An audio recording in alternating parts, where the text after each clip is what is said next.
మీ అందరినీ మన ప్రభు అని వేసిన మనం అందా తెలియజేసుకుంటున్నాం ప్రియులారా. మరి చెప్పబడినటువంటి విషయాన్ని జ్ఞాపకం చేసుకోనండి. మరి దయచేసి వాక్యాన్ని బోధిస్తున్నప్పుడు మరి అటు ఇటు తిరగకుండా మనసు మొత్తాన్ని వాక్యం మీద పెట్టాలని మనం చేసుకుంటూ ఉన్నాం. మరి ఇందరు బ్రదర్ చెప్పినట్టు వీళ్ళతో పేపర్ పెన్ తీసుకొని చక్కగా దేవుడి వాక్యాన్ని నేర్చుకుందాం. మరి ఇలాంటి విషయాలు, ఇలాంటి వాక్యాలు మన జీవితంలో మళ్ళా వినొచ్చు, వినకపోవచ్చండి. కాబట్టి సమయం దొరికినప్పుడే సద్వినియోగం చేసుకోవాలి.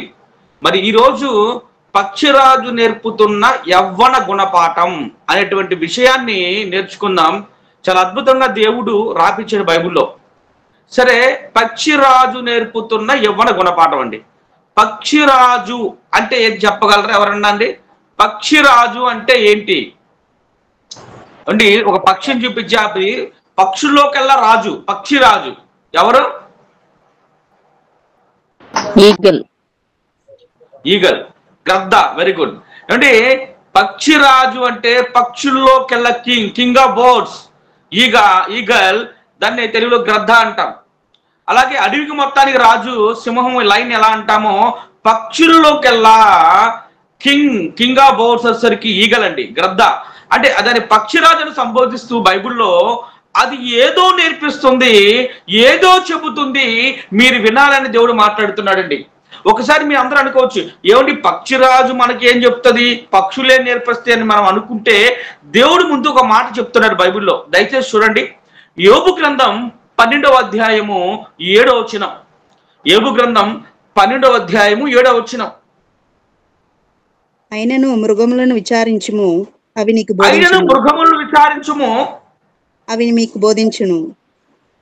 బోధించును. ఆకాశ పక్షులను విచారించుము, అవి నీకు తెలియజేయును. చాలండి. ఆకాశ పక్షులను, మృగాల్ని విచారిస్తే మనకేదో తెలుస్తుంది, మనకు బోధిస్తుంది అని దేవుడు చెప్తూ ఉన్నాడు. అంటే దేవుడు మనకి తెలియని విషయాలని అనేకటి ప్రకృతిలో పెట్టాడు. మన చుట్టూ ఉన్న ప్రకృతిలో దేవుడు అనేక విషయాలు పెట్టి మనం నేర్చుకోమన్నాడు. అలాగే మరి ఈ భూమి మీద మనతో పాటు మరి సృష్టింపబడిన లేదా పుట్టినటువంటి జంతువులను చూసి, అలాగునే మృగములను చూసి, ఆకాశ పక్షులను చూస్తే అవి నేర్చుకోమన్నాడు.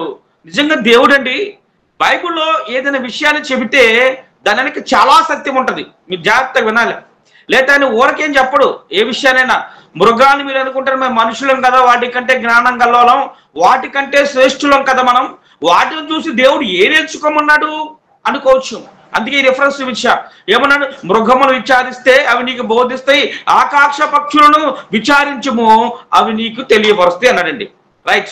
ఇప్పుడు ఆకాశ పక్షుల్లో ఒక పక్షి, ఆకాశ పక్షుల్లో ఒక కింగ్ ఆఫ్ బర్డ్ అయినటువంటి పక్షిరాజు గురించి మాట్లాడుతున్నాడు. అవి ఏమి తెలియపరుస్తాయో చూద్దాం. యెషయా గ్రంథం, దయచేసి బైబిల్ ఉన్న వాళ్ళందరూ తీయండి. యెషయా గ్రంథం 40వ అధ్యాయము 31వ వచనం. యెషయా 40:31 అండి. యెషయా గ్రంథం 40వ అధ్యాయం 31వ వచనం. యెహోవా కొరకు ఎదురు చూచువారు నూతన బలము పొందుదురు. వారు పక్షిరాజు వలె రెక్కలు చాచి పైకి ఎగురుదురు. చాలండి. యెహోవా కొరకు ఎదురు చూచువారు ఏమన్నాడు? నూతన బలం పొందుతారు. ఎలాగనంటే ఆయన సంబోధిస్తూ ఏదైతే ఈరోజు మనం చెప్పబోతున్నామో దాని గురించి డైరెక్ట్ గా మాట్లాడేసండి. పక్షిరాజు వలె రెక్కల చాచి పైకి ఎగురుతారు. దేవుడు అనేక పక్షులు ఉండగా ఈ పక్షిరాజు గురించి కూడా ఒక మాట నేర్చుకోమన్నాడు విషయాలని. పక్షిరాజు చాలా, ఈ గ్రద్దండి ఈగలు చాలా ఎత్తున ఎగురుతుంది, చాలా హైట్ ఫీట్స్ లో వెళుతుంది. మనం చూస్తే సుమారు 10,000 నుండి 15,000 ఫీట్ అడుగుల ఎత్తులో కూడా ఇది ఎగరగలదు. ఎవరు? ఈ పక్షిరాజు అండి. దాని గురించి కొన్ని క్వాలిటీస్ నేర్చుకున్నాం. మొట్టమొదటిగా ఇది ఎందుకు రాజు అయిందో, కింగ్ ఆఫ్ బర్డ్స్ అయిందో నేర్చుకున్నాం. ఏ పక్షి కూడా అంత ఎత్తి ఎగరలేదు, కానీ సామాన్యంగా ఈ గ్రద్ద లేకపోతే ఈగలు అనేది మరి ఈ భూమి మీద నుండి సుమారు 10,000 నుండి 15,000 అడుగుల ఎత్తు వరకు ఎగరగలదు. అంత మాత్రమే కాదు, ఇది సుమారు గంట కండి 320 కిలోమీటర్ల వేగముతో ప్రయాణించగలదు. km per hour. 320 సుమారుగా చూడండి, మీకు ఇమేజ్ కూడా చూపిస్తున్నాం. దీని హైట్ ఎంత 10,000 నుండి 15,000 అడుగులు ఎత్తంటే సుమారు అండి. ఈ హెలికాప్టర్స్ కానీ లేదా విమానాలు, ఏరోప్లేన్ దానికి సమానంగా అటు ఇటుగా మేఘాలు దాటి కూడా ఎగరగలం. మనకు కనబడుతున్న మేఘాలను దాటి కూడా. చూడండి పక్షిరాజు, అవి దాని స్పెషాలిటీ చెప్తున్నాను. మరి 10,000-15,000 అడుగులు ఎగురుతూ గంటకు 300 కిలోమీటర్ వేగంతో ప్రయాణిస్తుంది. అంటే ఒక ఆటోమేటిక్ గా ఒక ఏరోప్లేన్ విమానంతో సమానంగా సుమారుగా ప్రయాణించగలదు. ఇది అంత ఫాస్ట్ గా వెళ్ళగదండి. మేఘాలని దాటు కూడా వెళ్ళగలదు. ఇతర పక్షులండి వర్షం పడుతుంటే ఆగిపోతాయి. మీరు గమనించండి, గ్రద్దలో స్పెషాలిటీ ఏంటంటే ఈగల్లో ఇతర పక్షులు వర్షం పడుతుంటే షెల్టర్ కోసం ఎత్తుక్కుంటాయి, వెళ్ళవు. వర్షం పడితే గబగబ వచ్చి ఒక చెట్టు కిందో లేదా ఒక రేకుల షెడ్డు కిందో లేక వర్షం పడకుండా తను కాపాడుకోవడానికి ప్రయత్నిస్తుంటాయి. కానీ గ్రద్ద వర్షాన్ని సైతము లెక్క చేయకుండా అదే విధిగా వెళ్ళిపోతూ ఉంటది. వర్షం కూడా ఆగదు. ఇది వర్షం పడినా వర్షమే అది దాని ప్రయాణం ఎన్ని వర్షంలో కూడా ప్రయాణించగల శక్తి ఈ గ్రద్దకు ఉందండి. ఇది స్పెషాలిటీ మాట్లాడుకుంటాం మనం. అందుకే కింగ్ ఆఫ్ బర్డ్స్ అయింది. ఏమంది? పక్షులన్నింటిలో కల్లా రాజు, పక్షిరాజు అని పేరు తెచ్చుకుంది. ఇది అంత మాత్రమే కాదండి, ఇది టార్గెట్ చేస్తే గ్రద్ద ఎక్కడో చూసాం కదా, 10,000 అడుగుల ఎత్తులో కూడా ఎగురుతూ ఒకదాన్ని టార్గెట్ చేస్తే నెలలేళ్ళ చేప పిల్లను చూసి కూడా ఆ కన్నుడు ఎంత సూక్ష్మంగా ఉంటాయంటే అలాగే ఫాస్ట్ గా వచ్చి చేప పిల్లను చేతితో కాళ్ళతో పట్టుకుని వెళ్ళిపోయింది. ముక్కుతో కానీ కాళ్ళతో పట్టుకుని లేపితే వెళ్ళిపోతుంది. చేపలనే కాదండి, పాముల్ని భూమి మీద ప్రాకుతూ ఉన్నప్పుడు అంతెత్తు నుండి ఎగురుతూ కూడా అక్కడ నుండి కనపడితే కన్ను ఎంత, నీవు చూడండి ఎంత పర్ఫెక్ట్ గా దాని కను దృష్టి ఉంటుందో చూడండి. ఆకాశం చూడండి ఒకసారి చేపలు ఎట్ట పట్టుకుంటుందో. అది ఎక్కడ చాలా హైట్ లో ప్రయాణిస్తుంది. ప్రయాణించి కూడా దాని గురి తప్పకుండా నీళ్ళలో చేపండి, నీళ్ళపైన తేలాడుతూ ఎగురుతూ ఉండే చేపను కూడా టార్గెట్ చేసి ఫాస్ట్ గా వచ్చి అంతే కాళ్ళతో పట్టుకుని వెళ్ళిపోయిందండి. చూడండి ఎట్లా పట్టుకుని వెళ్ళిపోతుంది. అద్భుతం. దాని కమిట్మెంట్, గురి ఛేదించాలని గురి టార్గెట్ రీచ్ అవ్వాలన్నటువంటి దాని కమిట్మెంట్ ఎంత గొప్పది చూడండి. అన్ని వందల ఫీట్స్ ఎత్తులో ఉన్నా కూడా, 1,000 ఫీట్స్ ఎత్తులో ఉన్నా కూడా టార్గెట్ మిస్ అవ్వలేదంటే టార్గెట్ మీద ఎంత శ్రద్ధ కలిగిందో, దాని కను దృష్టి ఎంత షార్ప్ ఉంటుందో అర్థం చేసుకోండి. ఏమండి? రైట్. అయితే దీని స్పెషాలిటీ గురించి మాట్లాడుకుంటున్నాం. అలాగే చేపల్ని, పాములు సైతం కూడా లాక్కొని వెళ్ళిపోతాయండి. ఇవి పాములను కూడా మరి కాళ్ళతో పట్టుకుని వెళ్ళిపోతాయి. అందుకే దీన్ని పక్షిరాజు అన్నాడు. అయితే దేవుడు దీని గురించి నేర్చుకోమన్నాడు. ఏం నేర్చుకోమన్నాడు ఒక మాట చూద్దామండి. అది ఆకాశంలో ఎగురుతుంది, నూతన బలం పొందమన్నాడు. పొందుతూ ఒక మాట అన్నాడండి. కీర్తన గ్రంథం, బైబిల్ చూడండి పిల్లారా, కీర్తన గ్రంథం 103వ అధ్యాయము 5వ వచనం. కీర్తనలో 103:5 అండి. పక్షిరాజు యవనం వలె నీ యవనము క్రొత్త దగుచుండునట్లు, పక్షిరాజు యవనం వలె నీ యవనం క్రొత్త దగుచుండునట్లు మేలుతో నీ హృదయంను తృప్తిపరచుచున్నాడు. మేలుతో నీ హృదయాన్ని తృప్తిపరచుచున్నాడు. రైట్. ఇక్కడ జాగ్రత్తగా ఆలోచించిన పిల్లారా, దేవుడు మాట్లాడుతూ పక్షిరాజు యవనము క్రొత్త దగునట్లు అన్నాడు. పక్షిరాజు యవనం క్రొత్త దగునట్లు, నీ యవనము కూడా క్రొత్త దగునట్లు, పక్షిరాజు వల్ల నీ యవనం క్రొత్త దగునట్లు మేలుతో నీ హృదయాన్ని తృప్తిపరుస్తున్నాను అన్నాడండి. అంటే పక్షిరాజు యవనం క్రొత్త దగుతుందా? జాగ్రత్తగా పాయింట్స్ వస్తే జాగ్రత్త అబ్జర్వ్ చేయండి అండి. ఎవరికైనా ఏ మనిషికైనా భూమి మీద పుట్టినప్పుడు పిల్లరా యవన దశ అనేది ఒకటే వస్తుంది. మనందరికి తెలిసిన విషయమే. ఒక్కసారి యవనం వస్తుంది, ఆ తర్వాత యవనం తగ్గిపోయి మరి మిడిల్ ఏజ్కి వెళ్ళిపోయిన తర్వాత ఆ తర్వాత వృద్ధాప్యంకి వెళ్ళిపోతాం, మళ్ళీ యవనం తిరిగి రాదు. కానీ దేవుడేమో బైబిల్లో పక్షిరాజు యవనం వల్ల నీ యవనం కొత్తదాగా అంటున్నాడు. మళ్ళా అదేంటండి మీరు అనుకోవచ్చు, అదే మాట్లాడుతున్నాడు దేవుడు. ఎలా తన యవనం కొత్తదవుతుందో మనం చూద్దామండి. అలాగే మన యవనానికి కొత్తదవుతుంది, దాన్ని చూసి నేర్చుకోమన్నాడు దేవుడు. ఎలా అవుతుంది అని చాలా అద్భుతమైన విషయాలు ఈ రాత్రికాల సమయం నేర్చుకుందాం పిల్లరా. ఈ గ్రద్ద అండి, మీరు చూస్తున్నారు స్క్రీన్ మీద, ఈ గ్రద్ద జీవితకాలం అండి సుమారు 70 సంవత్సరాలు బ్రతుకుతుంది. అంటే మనిషితో సమానంగా బ్రతుకుతుంది. మనిషితో సమానంగా బ్రతుకుతుంది ఈ గ్రద్ద. సుమారు 70 సంవత్సరాలు బ్రతికిద్దండి. అయితే పిల్లరా ఈ గ్రద్దకి 40 సంవత్సరాల వయసు వచ్చినప్పుడు, జాగ్రత్తగా వినండి, 70 సంవత్సరాలు బ్రతుకుతుంది కదా, అయితే 40 సంవత్సరాల వయసు వచ్చినప్పుడు అండి తన జీవితంలో చాలా ఛాలెంజెస్ ఎదుర్కొంటది ఈ గ్రద్ద, ఈ ఈగల్ అనేది. ఏంటంటే వేటాడటానికి ఏదైతే ఈ ముక్కు షార్ప్గా ఉంటుందో ఆ ముక్కు పొదును కోల్పోతుంది. At the age of 40 years, 40 సంవత్సరాల వయసు వచ్చినప్పుడు తన ముక్కు షార్ప్నెస్ కొనిపోతుంది. ఏదైనా పట్టుకున్నా, ఈ జంతువు తినాలన్నా, చేపను తినాలన్నా ఆ యొక్క షార్ప్నెస్ నోస్ ముక్కు కోల్పోతుంది. అలాగే వేటాడటానికి ఏదైతే ఈ రెక్కలు ఉంటాయో ఇట్లా అనుకుంటూ వెళ్ళిద్దో ఆ రెక్కలు కూడా అండి 40 సంవత్సరాల వయసు వచ్చినప్పుడు ఎత్తుకు ఎగరలేకపోతుంటాయి, ఎత్తుకు ఎగరలేదు at the age of 40 years. అలాగుండే కాళ్ళు, ఏదైతే మనం ఇందాక చేప పిల్లని కాళ్ళతో పట్టుకొని వెళ్ళిపోయిందో టార్గెట్ ని మిస్ అవ్వకుండా, ఆ కాళ్ళు సైతం కూడా ఏదైనా జంతువులు తీసుకువెళ్ళాలన్నా సహకరించవండి, బడలకి ఏర్పడతాయి. అంటే సత్తువు తగ్గిపోతుంది. ఎప్పుడు? 40 సంవత్సరాల వయసు వచ్చినప్పుడు అండి, 40 సంవత్సరాల వయసు వచ్చినప్పుడు. అప్పుడు ఇది ఏం చేస్తుందంటే తన జీవితం తనకు అర్థమైపోతుంది. ఈ పక్షికి, జాగ్రత్తగా వినండి, ఈ గ్రద్దకి డూ ఆర్ డై సిచ్యువేషన్, బ్రతుకు లేదా చచ్చిపో సిచ్యువేషన్. వేటాడితే వేటాడలేదు, ముక్కు షార్ప్నెస్ కోల్పోయింది, గోర్లు నెయిల్స్ గోర్లు కూడా పెద్దగా పట్టు చిక్కట్లేదు, కాళ్ళకున్న కాళ్ళు గోర్లు కూడా, రెక్కలు కూడా ఎగరలేకపోతుంది. అలాంటి టైంలో తను ఒక టఫెస్ట్ డెసిషన్ తీసుకుంటుంది తన జీవితంలో అండి. అంటే చాలా డిఫికల్ట్ సిచ్యువేషన్ తన జీవితం ఎదుర్కొన్నప్పుడు వేటాడితే ఆహారతిని బ్రతికిద్ది, లేదంటే చచ్చిపోవాలి. డూ ఆర్ డై సిచ్యువేషన్ అంటారు దీన్ని. అలాంటప్పుడు ఇది ఏం చేస్తుందా అంటే ఒక ఎత్తైన శిఖరం మీదకి వెళ్తుంది అంటే, జాగ్రత్తగా వినాలి పిల్లలారా, ఒక ఎత్తైన శిఖరం మీదకి వెళ్ళి అక్కడ సుమారండి ఒక 5 months 150 days సుమారుగా అక్కడ ఉండిపోయిందండి. చూడండి, పెయిన్ఫుల్ ప్రాసెస్ ఆఫ్ ఈగర్. నేను దీని తర్వాత మీకు ఇది కూడా చూపిస్తా, చిన్న వీడియో కూడా ఉంది దాని గురించి. దాని ముందు మీకు ఎక్స్ప్లెయిన్ చేయాలనుకుంటున్నా. కాబట్టి ఆ ముక్కు నుండి ఆ ఎత్తైన శిఖరం కొండ మీదకి వెళ్తుంది కదా, ఆ వెళ్ళిన తర్వాత కూర్చొని ఆ ముక్కుని కొండకేసి కొట్టుకుంటా ఉంటుంది, ఆ రాయికేసండి. గట్టి కొట్టి కొట్టి కొట్టి కొట్టి ఎంతగా కొట్టుకుంటుందంటే ఆ ముక్కు పూర్తిగా ఊడిపోవాలి.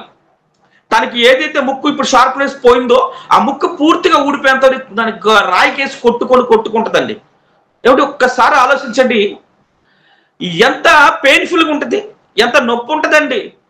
తన ముక్కుని బండకేసి కొట్టి కొట్టి బ్లడ్ కారిపోతా, ముక్కు ఊడిపోతా ఉంటే ఎంత బాధను అనుభవించిందో ఒకసారి ఆ పక్షిరాజు ఈగలు మీరు ఆలోచించండి. అలా కొట్టి కొట్టి ఎంతవరకు కొట్టిద్దా అంటే ముక్కు మొత్తం ఊడిపోవాలండి. ఊడిపోయిన తర్వాత తనకి మళ్ళా కొత్త ముక్కు వచ్చిందండి. ఆ కొత్త ముక్కు వచ్చిన తర్వాత అండి ఆ ముక్కుతో మళ్ళా కాళ్ళ గోళ్ళకొని గోళ్ళను తీసేసిద్ది, గోళం లాగేసిద్ది ఆ ముక్కుతో. జాగ్రత్త వినండి, ఆ ముక్కుతో గోళం లాగేసేసిద్ది.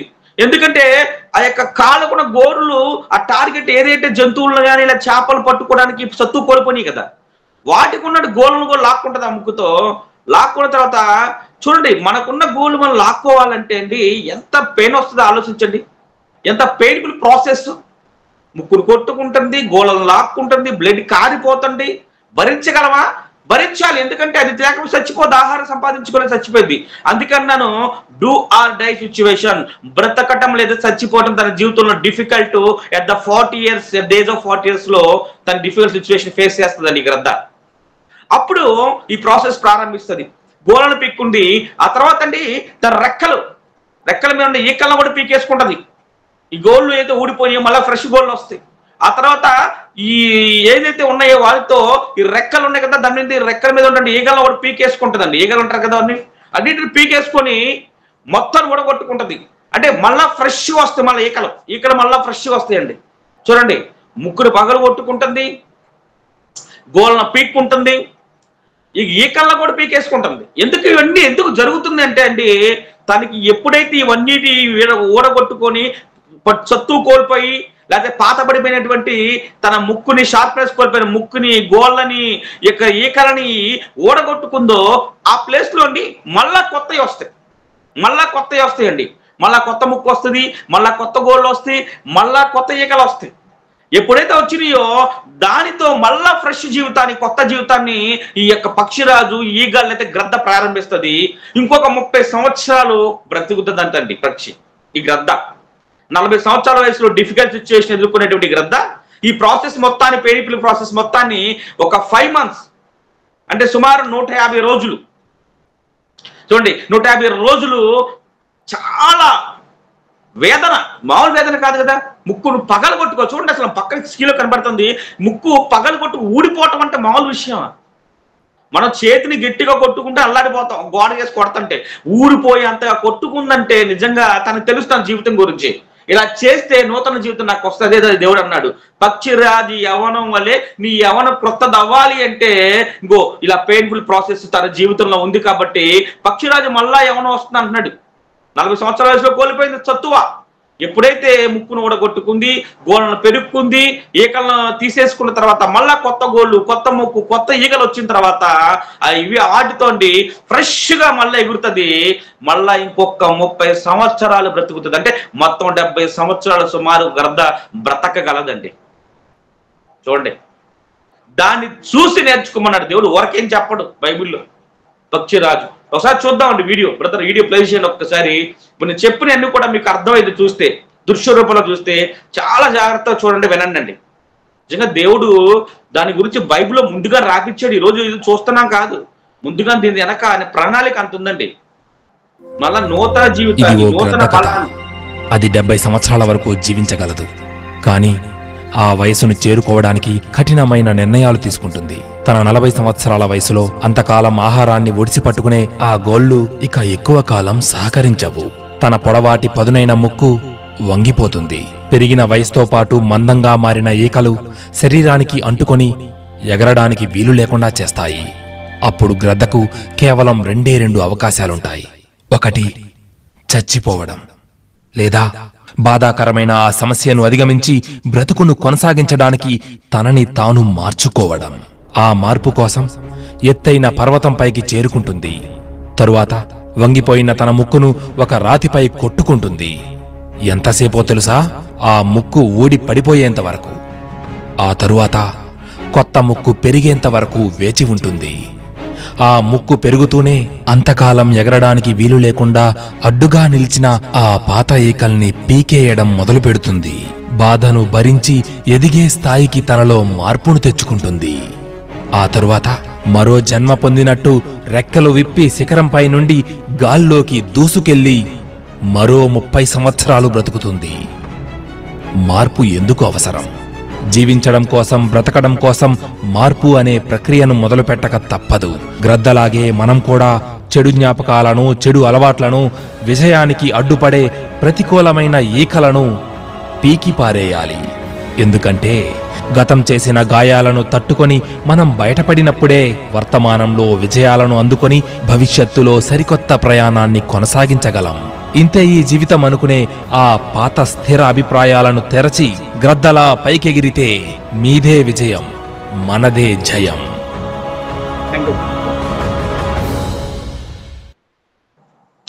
చూశారు కదండి అండి, బైబిల్లో దేవుడు చెప్పిన ఒక మాట వెనక ఇంత చరిత్ర ఉందండి. పక్షిరాజు యవనం వల్ల నీ యవన కొత్త దగుతున్నట్లు మరి నువ్వు నూతన బలం పొందాలని దేవుడు రాపిచ్చినటువంటి ఒక మాట వెనుక ఇంత హిస్టరీ, ఇంత చరిత్ర ఉంది.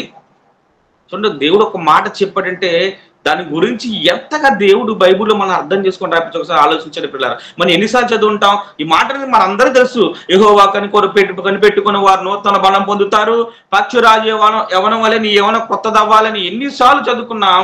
కానండి దేవుడు ఆ మాట ఎందుకు చెప్పాడో బైబిల్ పరిశీలిస్తే మనకు అర్థమైంది ఇప్పుడండి. అయితే దేవుడు కూడా మరి యవనం చాలా ఇంపార్టెంట్. ప్రతి మనిషి జీవితంలో యవనం చాలా ఇంపార్టెంట్ అండి. యవనం చాలా ఇంపార్టెంట్. దేవుడు కూడా మరి అవ్వాదామును యవన కాలంలోనే చేసాడు. డైరెక్ట్ యవన కాలాన్ని ఇచ్చాడు దేవుడు అవ్వాదాముకి. బాల్యం లేదు, మీకు తెలుసో లేదో మరి అవ్వాదాముకి బాల్యం లేదు, యవన కాలంలో చేశాడు. డైరెక్ట్గా మరి ఆదాముని చేశాడు, తర్వాత అవ్వని చేశాడు. వాళ్ళిద్దరికి మరి మ్యారేజ్ చేసి అందరికి తెలిసిన విషయాలు బైబిల్లో. వాళ్ళకి బాల్యం లేదు, డైరెక్ట్గా యవన కాలంలో చేశాడు. అయితే దేవుడు కూడా వాళ్ళు అలాగే ఉండిపోయేవాళ్ళండి. వాళ్ళు దేవుడు తినొద్దని అన్నటువంటి పనులు తినకుండా ఉండినట్లయితే ఆ యవ్వనం నిత్యవనంగా ఉండిపోయేవాళ్ళు. వాళ్ళు అట్లాగే ఏదో తోటలో ఇబ్బంది ఉండేది కాదు. కానీ వాళ్ళు చేసిన తప్పు వల్ల వృద్ధాప్యాన్ని తెచ్చుకున్నారు. వాళ్ళు జాగ్రత్తగా నేర్పిల్లారు. వాళ్ళు చేసిన తప్పు వల్ల వృద్ధాప్యాన్ని తెచ్చుకున్నారు. కానీ ఒకవేళ ఆ పండుగ తినకపోయి ఉండినట్లయితే నిత్య యవనస్తుల్లాగా అలా ఉండిపోయేవాళ్ళు. దేవుడు కూడా యవన కాలం ముందు పుట్టిన కుమారులు బలవంతుని చేతిలో బాణముల వంటి వారు అన్నాడు. మనకు కూడా చూస్తే బయట హెల్తీగా బేబీ పుట్టాలంటే ఎవరికైనా కానీ యవన కాలంలో కనాలి అండి. స్త్రీ పురుషులు ఇరువురు కూడా ఒక వయసు వస్తుంది, యుక్త వయసు అంటారు దాన్ని. యవన కాలం వచ్చినప్పుడు పెళ్లి ఎందుకు చేస్తారు? ముసలైనప్పుడు చేయొచ్చుగా, యవన కాలం ఎందుకు పెళ్లి చేయాలి నాయన అంటే అది చాలా బలం గల వయసు, చాలా బలం గల జీవితంలో చాలా ఇంపార్టెంట్ పీరియడ్ అది. ఆ యవన కాలం ముందు పిల్లలు కన్నప్పుడు అండి చాలా బలవంతుల్లాగా చాలా ఆరోగ్యకరంగా కూడా ఉంటారు. డాక్టర్స్ కూడా సజెషన్ చేస్తారు, లేటి పెళ్లిళ్ళు కాదు కరెక్ట్ టయానికి చేయాలన్నట్టుగా డాక్టర్స్ కూడా సజెషన్ చేస్తారండి. మనందరం ఏం చూస్తూ ఉంటాం. కాబట్టి దేవుడు కూడా యవనానికి బైబిల్లో చాలా ప్రాముఖ్యత ఇచ్చాడు. ఎందుకు యవనం అవ్వాలి మనం, మళ్ళా ఎందుకు బలాన్ని పొందాలంటే దేవుడు కొన్ని మాటలు రాపిస్తున్నాడు చూడండి బైబిల్లో. ఏమండి ఇదే బైబిల్ గ్రంథంలో 1 యోహాను రాసిన పత్రిక 2వ అధ్యాయం 14వ వచనంలో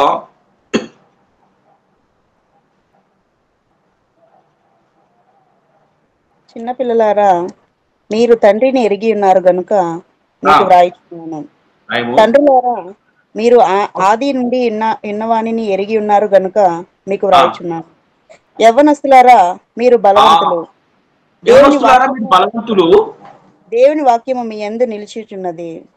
దేవుని వాక్యం మీ యందు నిలుచుచున్నది.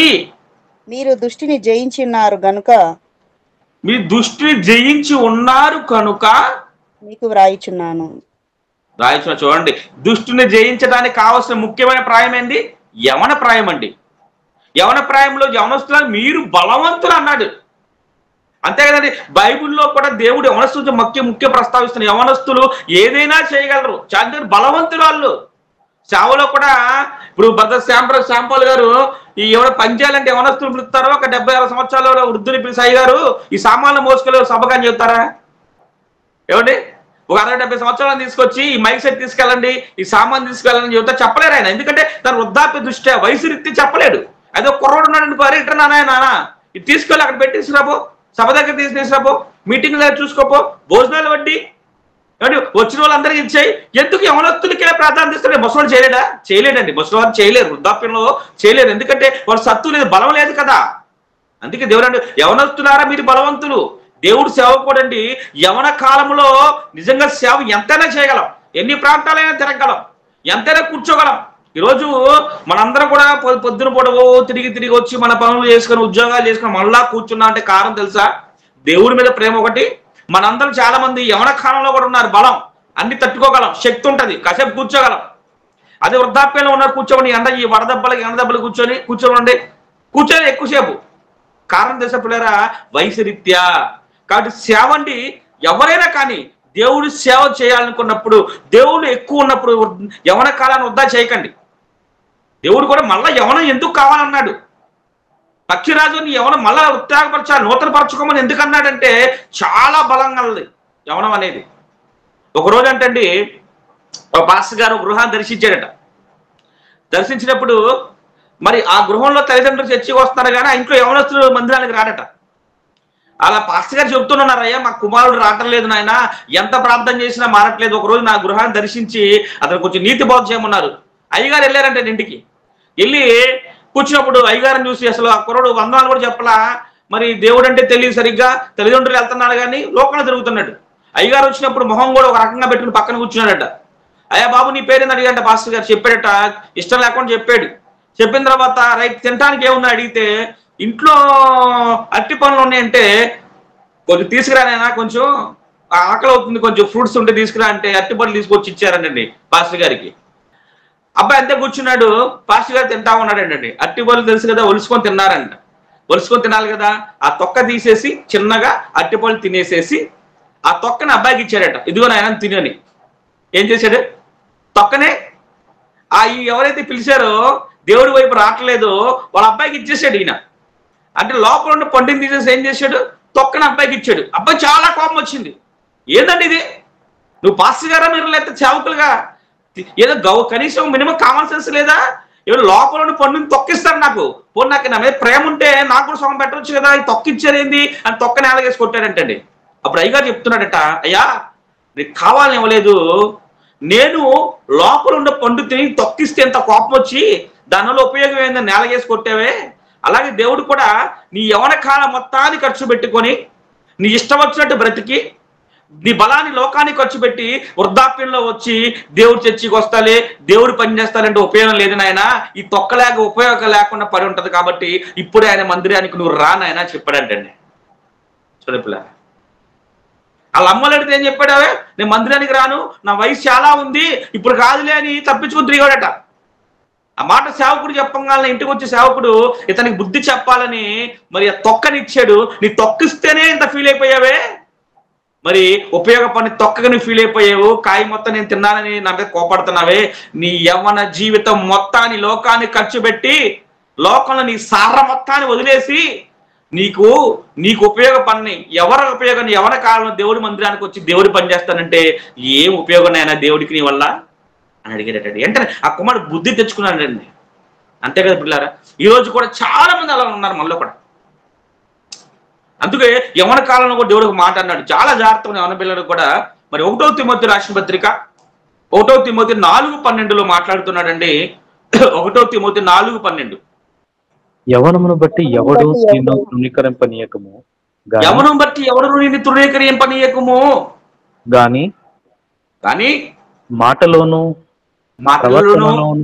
ప్రవర్తనలోను ప్రేమలోను విశ్వాసములోను పవిత్రతలోను విశ్వాసులకు మాదిరిగా ఉండము.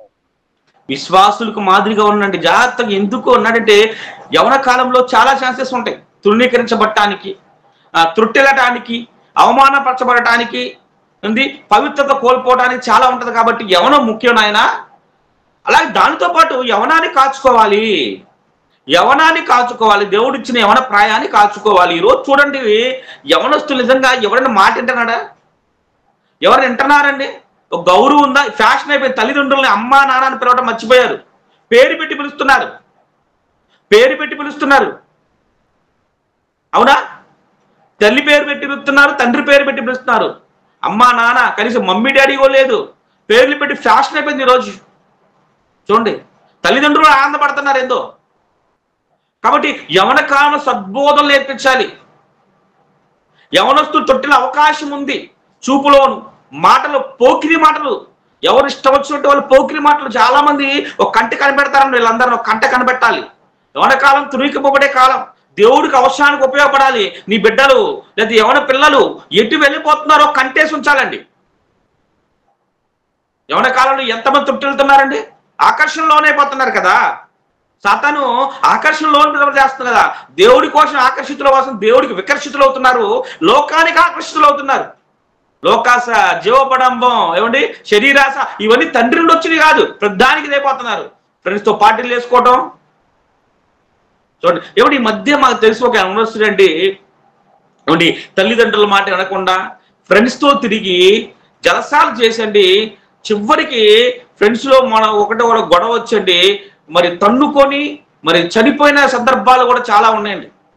చనిపోయిన సందర్భాలు, ఫ్రెండ్స్తో పార్టీలు వేసుకోవడం, నైట్ రావడం. మధ్య మీకు తెలుసు బర్త్డే జరుగుతుంటారు, రోడ్ల మీద బైక్లు ఆపుతున్నారు.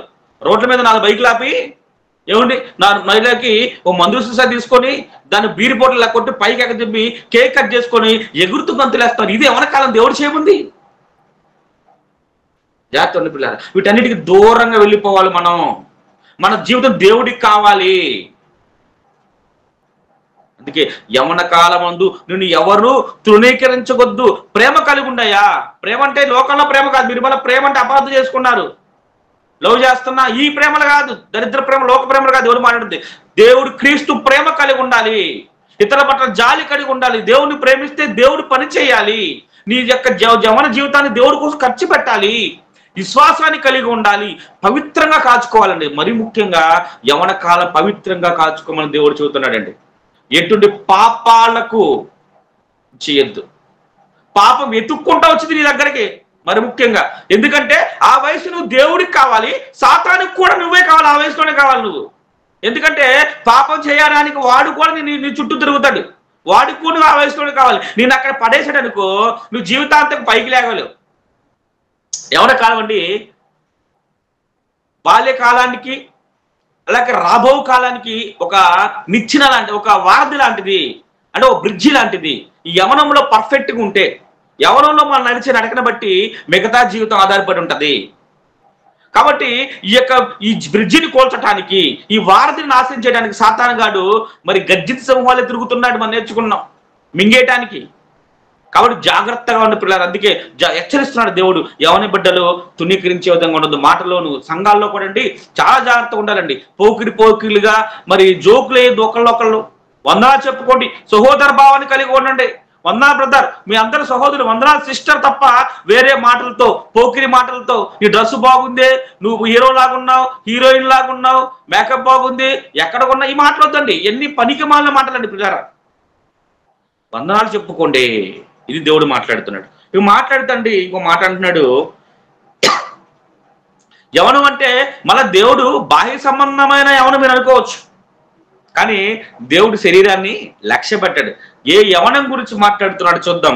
2 కొరింథీ 4:16. మీరు అనుకుని యవనం అంటే బాహ్య సౌందర్యం యవనం, మళ్ళా మనకి ఆ బాహ్య సౌందర్యంలో యవనం శరీరం ముడతలు తగ్గిపోయి మళ్ళా ఫ్రెష్ యవనం వస్తుందేమో, ముడతలు ఉండవు. అది కాదు దేవుడు చెప్పేది. ఏ యవనం గురించి మాట్లాడుతున్నాడు చూద్దాం. ఆయన 2 కొరింథీ 4:16-17 వచనాలు. 2 కొరింథీ 4:16-17 వచనాలండి. కావున మేము అధైర్యపడము, మా బాహ్య పురుషుడు కృషించుచున్నను, ఆంతర్య పురుషుడు దినదినము నూతన పరచబడుచున్నాడు. మేము దృశ్యమైన వాటిని చూడక అదృశ్యమైన వాటినే నిదానించి చూచుచున్నాము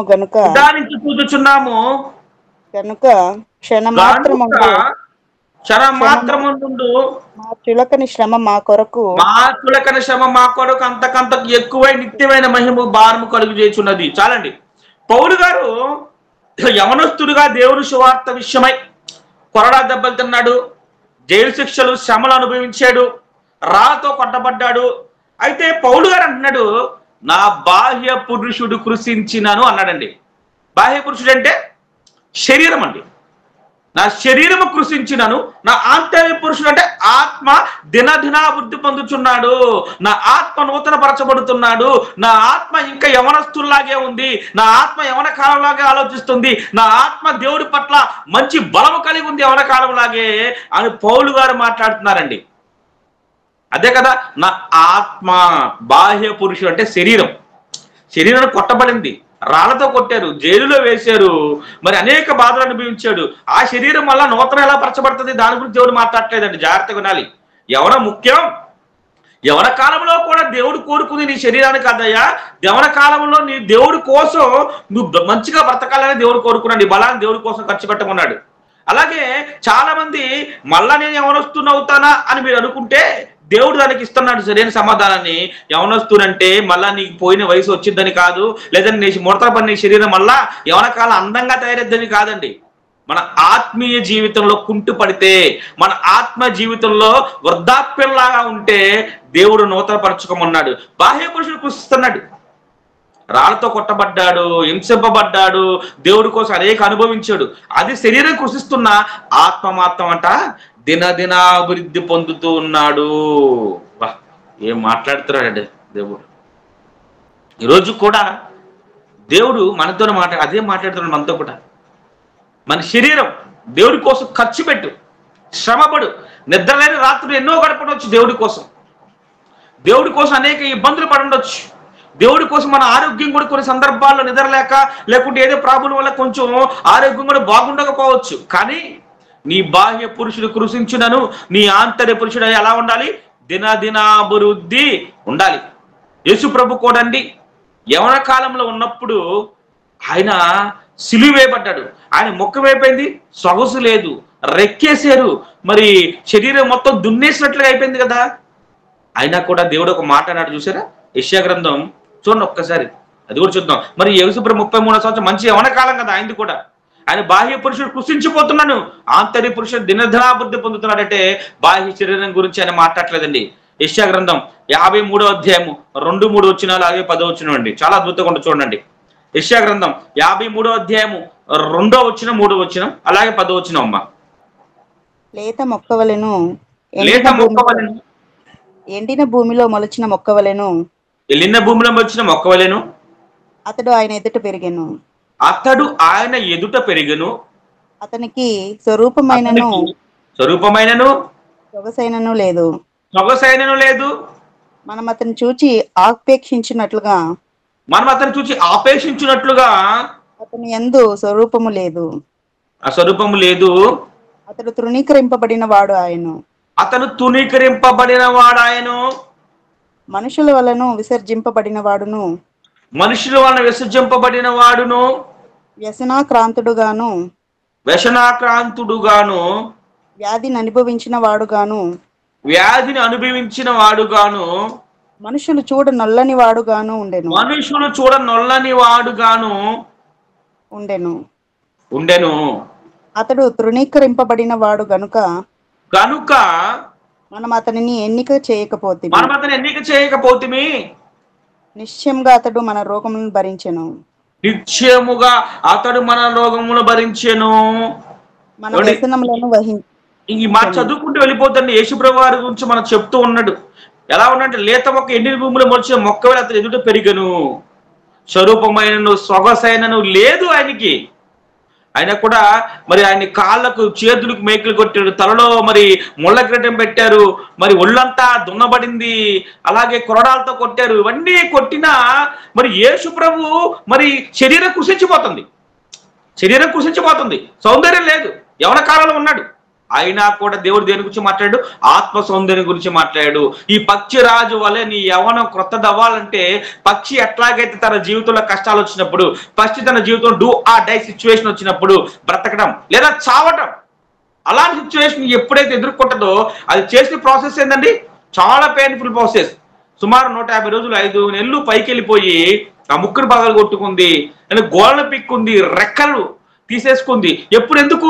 కొత్త జీవితం తనకు ఉందని తెలుసు, కొత్తగా మళ్ళా వస్తాయని తెలుసు.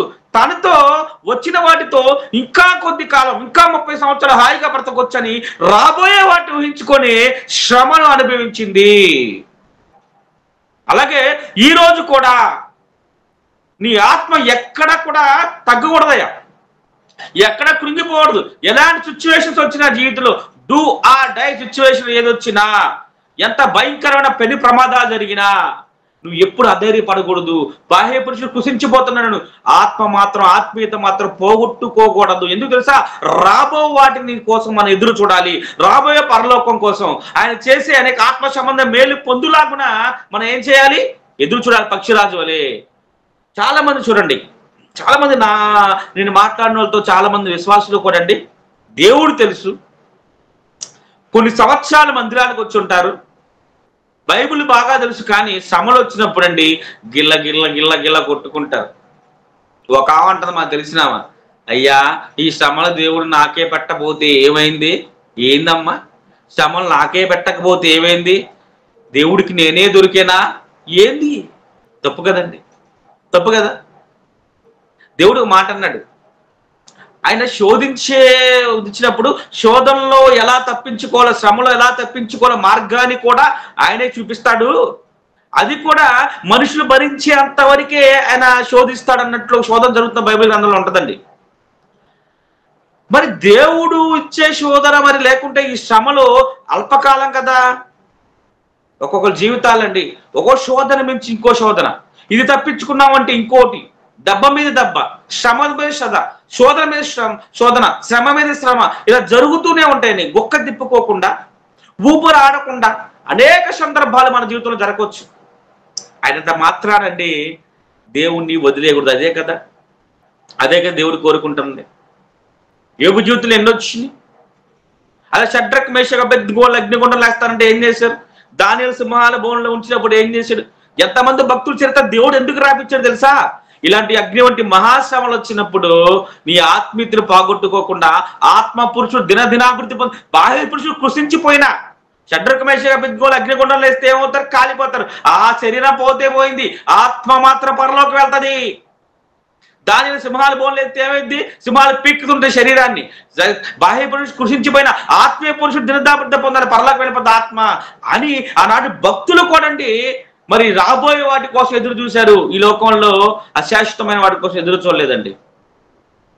కాబట్టి పిల్లారా, మన జీవిత శ్రమలు వస్తాయి, కష్టాలు వస్తాయి. దయచేసి కూడా ఎవరు కూడా పారిపోవద్దు, దేవుని విడిచిపెట్టొద్దు.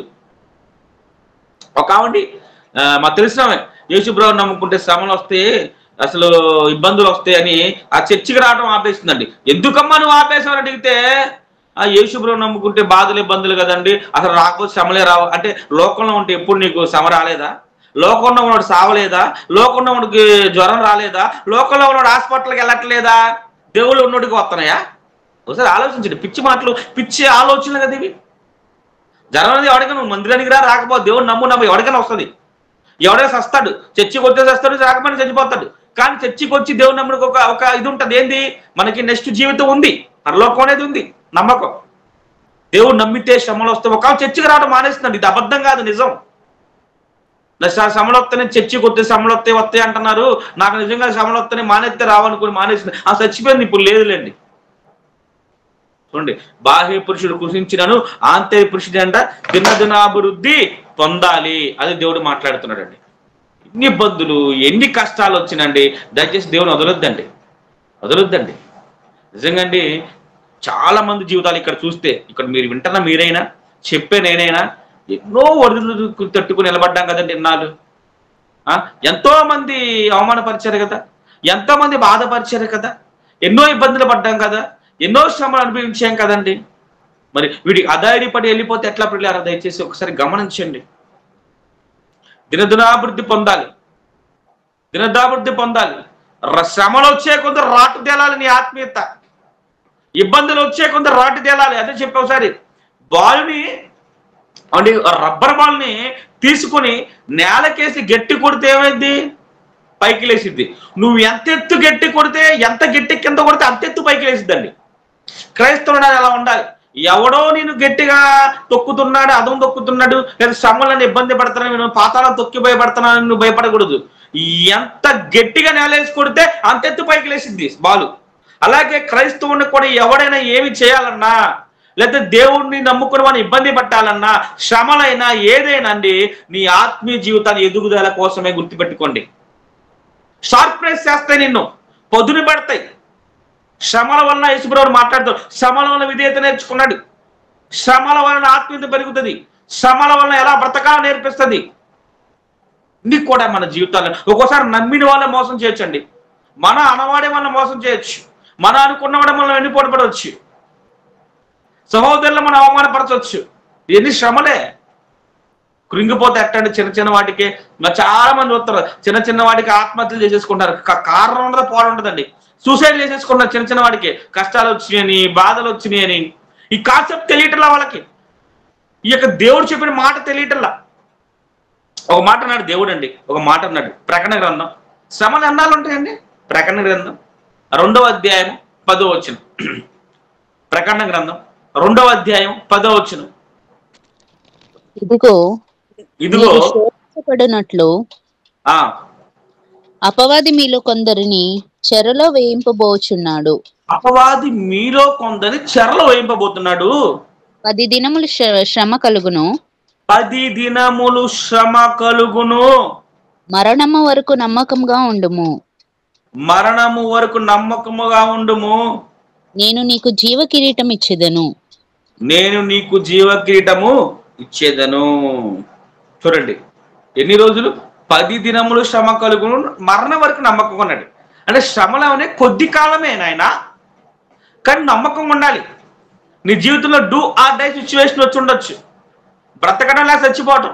నువ్వు చచ్చిపోయావు అనుకో, ఉపయోగం నరకానికి వెళ్ళిపోతావు. ఈ గ్రద్ద కూడా, అన్ని గ్రద్దలు కూడా అండి ఈ ప్రాసెస్ ఫాలో అవ్వకపోతే కొన్ని గ్రద్దలు చచ్చిపోతాయి. నాయనో నేను ఎక్కడికి కొండ మీదకి వెళ్ళిపోయాక ఇక్కడికి 5 నెలలు ఆ ముక్కు కొట్టి గోర్లు పీక్కొని నేను సావాలి, దానికంటే ఉన్నన్నాళ్ళు ఉంటా పోయినన్నాళ్ళు పోతామని 40 ఏళ్ళకే కాలాన్ని చెల్లించే గ్రద్దలు కూడా చాలా ఉంటాయి. కానీ ఎవరు ధైర్యం చేసి రాబోయే వాటి కోసం ఎదురు చూసి ఉన్నాయో ఆ యొక్క ఈగల్ ఆ గ్రద్ద మాత్రమే ఇంకా 30 సంవత్సరాల ఆయుష్ కలిగి ఉంటుంది, ఇంకా 30 ఏళ్ళు బ్రతుకుతుందండి. శ్రమను తట్టుకున్నటువంటి పక్షిరాజు మాత్రమే. అలాగే క్రైస్తవుడిలో కూడా శ్రమను తట్టుకొని 10 దినముల శ్రమ కలిగి చాలా శ్రమలు కూడా ఎక్కువ కాలం ఉండవయా. తుఫాను వచ్చింది వెళ్ళిపోయింది, నువ్వు భయపడ్డాడు తుఫాన్లో కలిసిపోతావు. నువ్వు అంతే పట్టుకొని దేవుణ్ణి పట్టుకొని నిలబడు, తుఫాను వచ్చింది దాన్ని పని చేసుకుని వెళ్ళిపోయింది, నువ్వు అలాగే ఉంటావు. తుఫాను వంటి శ్రమలు వచ్చినా నువ్వు దేవుని అంటబెట్టుకుని ఉంటండి ఏం చేయవండి. కాబట్టి ఈ శ్రమలకి శోధనలకి ఏ ఇబ్బంది ఉండదండి, మౌనముగా ఉండి ప్రార్థించు, దేవుడికి అప్పగించండి. ఏదైనా అండి, ఏదైనా పిల్లారా, ఏదైనా ఆవేశపడొద్దు, కోపపడొద్దు, ఇతర మీద పగ పెంచుకోవద్దు, ఇతరుని ఇబ్బంది పెట్టే ఏం చెయ్యొద్దు, ఏమీ చెయ్యొద్దండి. మీకు ఒక ఇమేజ్ చూపిస్తాను చూడండి. ఇంకొక ఇమేజ్ ఉంటుంది, ఈ గ్రద్ద మీద ఒక కాకి కూర్చుంటది. గ్రద్ద మీద అండి కాకి కూర్చుంటది. అది మీరు చూసేవారు ఏదో గ్రద్ద వెళ్తున్నప్పుడు అండి ఒక కాకి గ్రద్ద ఎక్కి కూర్చుంటది. కాకులు ఉంటాయి కదా, కాకులు కాముగా ఉండవు కదా, ఈ కాకి పనులు చేసి ఎలా ఉంటాయి అంటే ఆ గ్రద్ద అలాగే వెళ్తాను 2 రెక్కలు చాల్చి వెళ్తున్నప్పుడు ఆ సైలెంట్కి ఇక వంకరగా నడుస్తూ ఉంటది కదా, ఆ తోకేసుకొని గ్రద్ద మీద కూర్చుంటదండి. ఒకసారి చూడండి బాగా చాలా అద్భుతం ఉంటది. నేను చెప్తా దాని గురించి. అయితే అండి ఈ గ్రద్ద కూడా మరి మీరు చూస్తే ఇలా వెళ్తా ఉంటది స్ట్రైట్ గా. చూడండి ఒక్కసారి చిన్న రైట్ బ్రదర్, థ్యాంక్ యూ. చూడండి కాకి పై గ్రద్ద మీద కాకి కూర్చుంది. ఇప్పుడు చూసారా పిల్లరా, ఆ గ్రద్ద ఏమో టీవీ అలా వెళ్తా ఉంది, ఈ కాకి కూర్చుండేది. ఈ కాకి గోళ మామూలు గోళ కాదు, మీకు తెలుసు, కావు అని స్టైల్ పోతా ఉంటది. కానీ గద్ద ఏం మాట్లాడదండి. గద్ద పెద్ద ప్రాబ్లం కాదు, దాన్ని కింద పడేయాలంటే పెద్ద మాట్లాడదు. అది ఇట్లా వంగిందంటే చక్కని కింద పడిపోయింది ఆ కాకి, కానీ ఏం మాట్లాడదు. అది దాని పని చేసుకుంటా వెళ్ళిపోతా ఉంటే ఆకాశం ఎత్తు ఎగిరే గడ్డ చెప్పుకున్నాక స్టార్టింగ్ లో 10,000 నుండి 15,000 ఫీట్స్ ఎత్తు వరకు ఎగురుతుంది అడుగులు. ఏ హైట్ పెరిగే కొందికి ఈ కాకి ఊపిరాడదు. ఈ కాకి అంతా దీని కెపాసిటీ ఎంత అండి, దాని మీద ఎక్కువ కూర్చుని బిల్డప్ ఎత్తుంది. ఇది ఎత్తు ఎగిరే కొందికి ఏం మాట్లాడట్లేదు గద్ద కదా అని దాని స్టైల్ గా దాని మీద ఎక్కి నాట్యం చేస్తుంది చూడండి. ఇది ఎప్పుడైతే గద్ద పైకి ఎగిరే కొందికి ఆ గద్ద అయితే ఎగరగలదు, ఇది ఎగరలేదు కదా. ఎగిరే కొంది ఊపిరాడక దాని ఫోర్స్ తట్టుకోలేక, గాలి తట్టుకోలేక, ఫోర్స్ ఎత్తును తట్టుకోలేక దాని మీద నుండి ఆటోమేటిక్గా అదే కింద పడిపోయిందండి కాకి. గద్ద ఏం మాట్లాడదు కూర్చున్నప్పుడు. అలాగే ఎగిరే కొందికి పైకి ఎత్తి ఎగిరే కొందికి ఊపిరాడిగా కాకి కిందకు వచ్చేసింది ఆ ఎయిర్ ఫోర్స్ తట్టుకోలేక. అలాగే నీ జీవితంలో పిల్లారా, ఎవడైనా లోకుడు పలు కాగలన్నారు చూడండి, నిన్ను ఎక్కి కూర్చొని నీ గురించి అరుచుకుంటా ఉన్నప్పుడు, నీ గురించి నువ్వు చేయని వాటి గురించి మాట్లాడుకుంటున్నప్పుడు, నువ్వు చేయని తప్పుని గురించి నువ్వు చేసావు నీ నింద వేస్తున్నప్పుడు, నీ చేయి పని నువ్వు చేసావు నేను ఇబ్బంది పడుతున్నప్పుడు నువ్వేం మాట్లాడదు పిల్లారా, మౌనముగా దేవుడికి అప్పగించు. నీ ఎదుగుదలను చూసి, నీ అభివృద్ధిని చూసి, నీ ఎదుగుదలను చూసి తట్టుకోలేక ఊపిరాడక నీ ఎదుగుదలలో కొట్టుకుపోతారు వాళ్ళు. అది చెప్పాలనుకున్న దేవుడు అండి పక్షిరాజు గురించి. ఏం మాట్లాడొద్దండి. వాళ్ళకి సరైన గుణపాఠం తెలుసా? ఏదో ఎవడైతే నేను ఈ రోజు సరిగా లేదు, నీకు సరైన ఉద్యోగం లేదని, లేదా సరైన నిధుల పోషణ లేదని, సరైన ఇల్లు లేదని, నీకంటే నేను ఎక్కువ వాడినని, లేదా నీకంటే నేను ఎక్కువ ప్రసంగం చేస్తా, పాట పడతా, ఏదైనా కావచ్చండి, మన కించపరిచి మాట్లాడతారనుకో ఏం ఆడద్దు. ఆ గ్రద్దండి పక్షిరాజు సైలెంట్గా ఉంటుంది, ఏం మాట్లాడదు. ఎదుగుదల తన పని తను చేసుకుపోతున్నప్పుడు హైట్ పెరిగే కొందికి ఆ హైట్ దెబ్బకి తట్టుకోలేకండి, ఆ పైకి ఆ గాలి తట్టుకోలేక కాకి దానికైతే కింద పడిపోద్ది. అది ఈరోజు కూడా మనం క్రైస్తవులం కూడా పక్షిరాజు వలె చూసి ఇంకొక పాట ఏమన్నట్టు దీంట్లోనే నూతన బలం పొందాలి. అలాగే ఎవరైనా ఏమన్నా మనల్ని అన్నా కూడా దేవుడికి అప్పగించే మౌనం ఉండాలండి.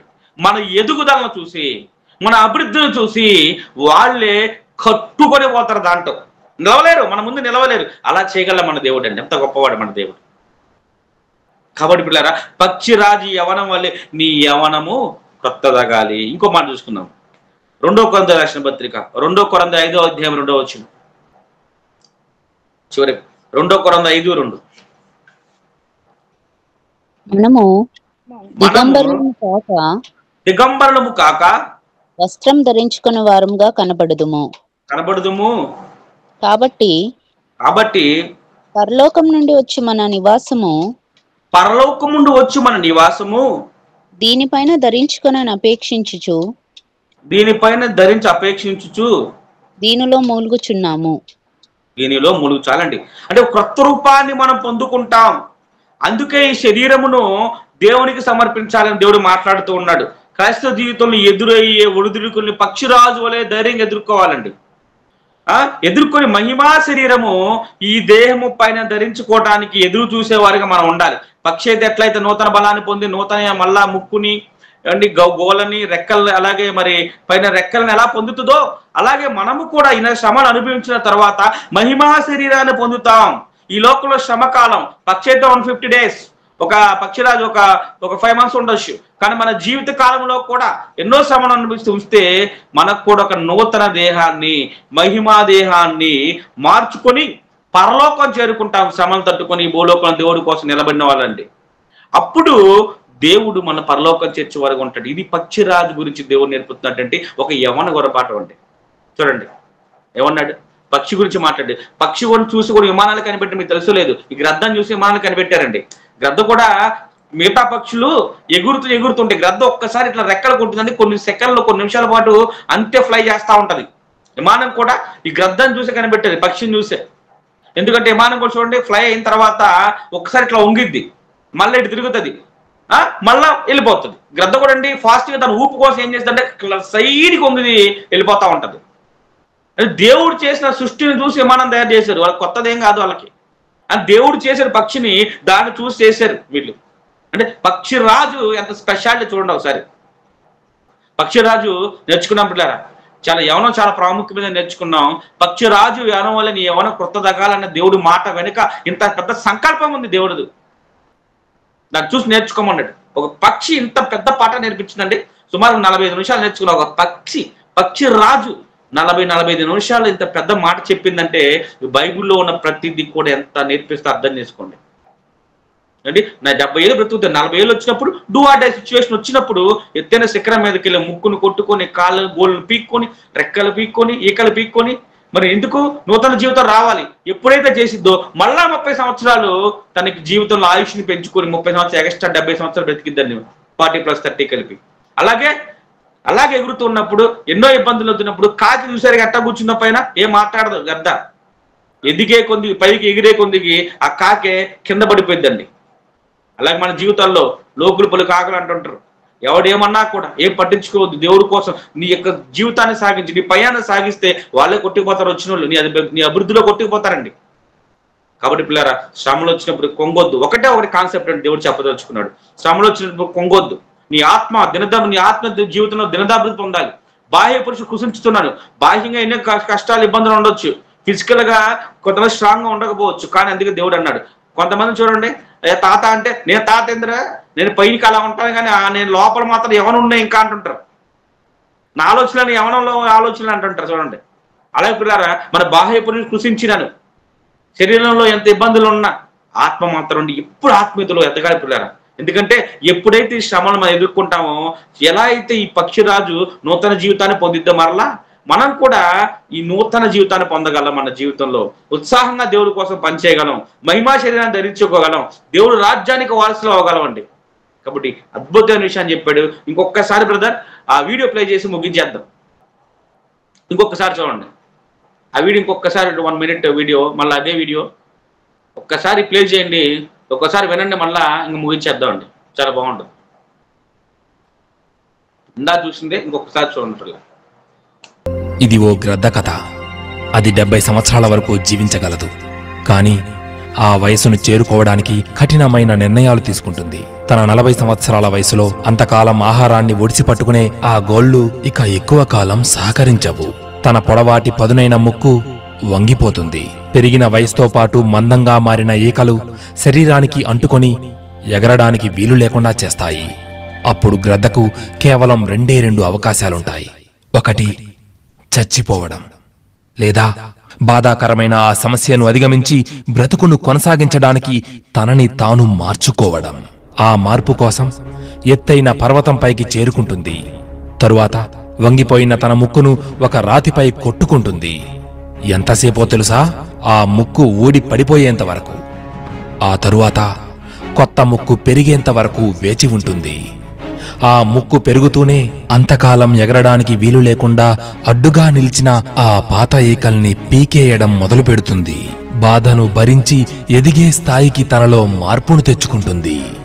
ఆ తరువాత మరో జన్మ పొందినట్టు రెక్కలు విప్పి శిఖరంపై నుండి గాల్లోకి దూసుకెళ్లి మరో 30 సంవత్సరాలు బ్రతుకుతుంది. మార్పు ఎందుకు అవసరం? జీవించడం కోసం, బ్రతకడం కోసం మార్పు అనే ప్రక్రియను మొదలుపెట్టక తప్పదు. గ్రద్దలాగే మనం కూడా చెడు జ్ఞాపకాలను, చెడు అలవాట్లను, విజయానికి అడ్డుపడే ప్రతికూలమైన ఈకలను పీకి పారేయాలి. ఎందుకంటే గతం చేసిన గాయాలను తట్టుకొని మనం బయటపడినప్పుడే వర్తమానంలో విజయాలను అందుకొని భవిష్యత్తులో సరికొత్త ప్రయాణాన్ని కొనసాగించగలం. ఇంతే ఈ జీవితం అనుకునే ఆ పాత స్థిర అభిప్రాయాలను తెరచి గ్రద్దలా పైకెగిరితే మీదే విజయం, మనదే జయం. మరి కళ్ళు మూసుకోండి, ప్రార్థన చేసుకుందాం. తండ్రి దేవ, మీకు వందనాలు చెల్లించుకుంటున్నాను తండ్రి. మరి అద్భుతమైన రీతిలో, ఆశ్చర్యకరమైన రీతిలో పక్షిరాజు నేర్పుతున్న యవ్వన గుణపాఠం అని మంచి విషయాన్ని మాకు తెలియపరిచారు ఈ బైబిల్లో తండ్రి. మరి పక్షులు విచారించి మీకు తెలియపరుస్తాయి అన్నారు. పక్షిరాజు వల్ల నీ యవ్వన కొత్తదగినట్లు నూతన బలం పొందమన్నారు. అనేక విషయాలు మాకు చెప్పి పక్షిరాజు అంటే ఏమిటి, తన యొక్క విషయాలని పక్షిరాజు ఎలా చేస్తుంది, మరి పక్షులు రాజు ఎందుకైంది, అలా తన యవ్వనము ఎలా, తన జీవితంలో ఎలా ఇంకొక 30 సంవత్సరాలు ఎలా పెంచుకుంది, మరి తన యొక్క పెయిన్ఫుల్ ప్రాసెస్, తన జీవితంలో డూ ఆర్ డై సిచ్యువేషన్ వచ్చినప్పుడు ఏం చేసింది, అనేక విషయాలు మాకు తెలియపరిచారు.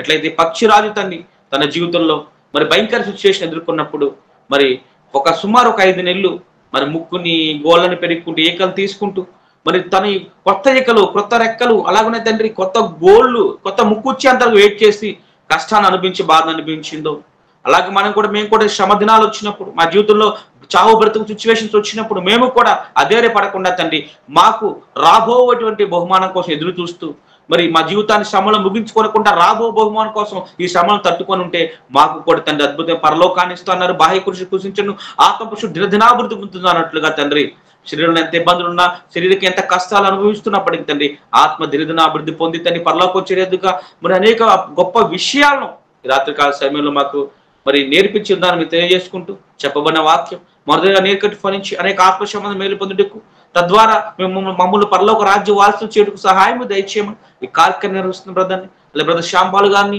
అలాగే వాళ్ళ బృందాన్ని, వాళ్ళ టీంని మొత్తాన్ని చేతులు అప్పగించుకుంటూ ఈ గూగుల్ మీట్ లో ఉన్న ప్రతి బిడ్డకి జ్ఞాపకం చేసుకొని ఈ విధంగా తండ్రి అనేక అద్భుతమైన ఆత్మీయ సందేశాలు ఉంటాం ప్రతి బిడ్డ జీవితాల్లో తండ్రి. మరి అనేక ఆత్మ సంబంధం మేలును, అలాగే మీకోసం బ్రతికేటువంటి గొప్ప అవకాశాన్ని బిడ్డలు దయచేయమని ఈ ప్రార్థన చేస్తున్నాం, అడుచు వేడుకుంటున్నాను తండ్రి. ఆమెన్.